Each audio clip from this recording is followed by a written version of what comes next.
Okay, ladies and gentlemen, this is the second of 4 videos for Chapter 0, Section 2 of your McGraw-Hill Algebra 2 textbook, covering exponent rules, which is the second thing in this section that we should already know.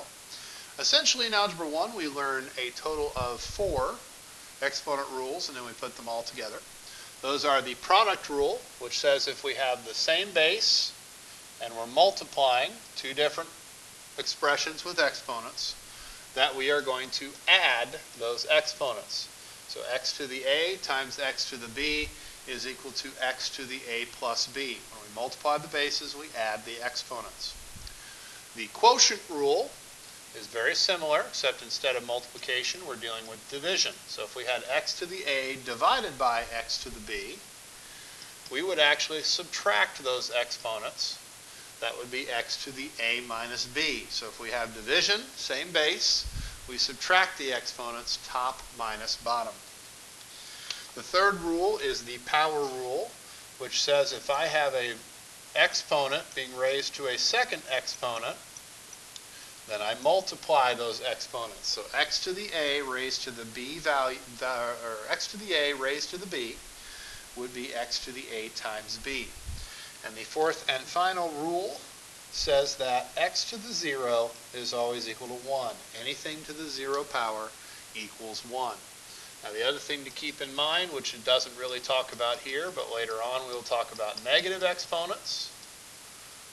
Remember that when we have a negative exponent, we are supposed to move it to the bottom to make it positive. If it's on the bottom and it's negative, then we would move it to the top, where it would become positive. So if we have a negative exponent, we're going to move it through the bar.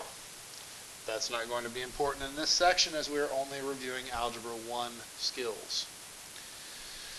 And that is a fairly advanced one that is going to be reviewed at a later point in the course. We're going to do a couple examples here. We're going to use these rules anytime that we multiply monomials. Okay? So anytime that we multiply two monomials, and that should say monomials. I'm not sure why it says.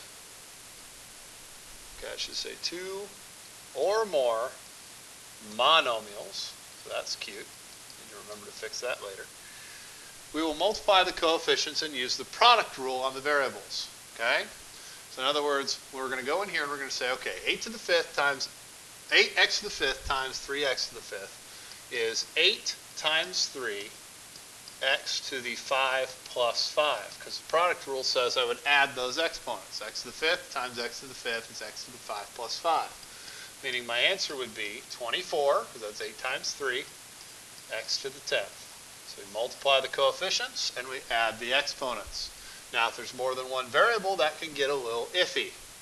So here we have two expressions containing multiple variables. So we do 3 times negative 2. Then we have a to the 1 plus 2, because we have an a to the first and an a to the second being multiplied. B to the 3 plus 1, because we have a 3 and a 1. C to the 2 plus 5. And a d to the second. So then we go through and we simplify that. That would be negative 6. A to the third, b to the fourth, c to the seventh, d squared. Two more examples here. You should pause the video and try them on your own if you're learning this for the first time. If not, here's what we should have. We should have 5 times 2. 5 times 2. Come on. X to the 2 plus 1, because this is an x to the first here. Y to the first, because that's y to the first. Z to the 4 plus 2. Or 10, x to the third, y, z to the sixth. Now if you wrote 10x to the third, y to the first, z to the sixth, that is also correct. On number 4, you should have 15 times negative 3, x to the 2 plus 4, which would be negative 45, x to the sixth. That is how we multiply binomial or monomials. That takes care of the second video here.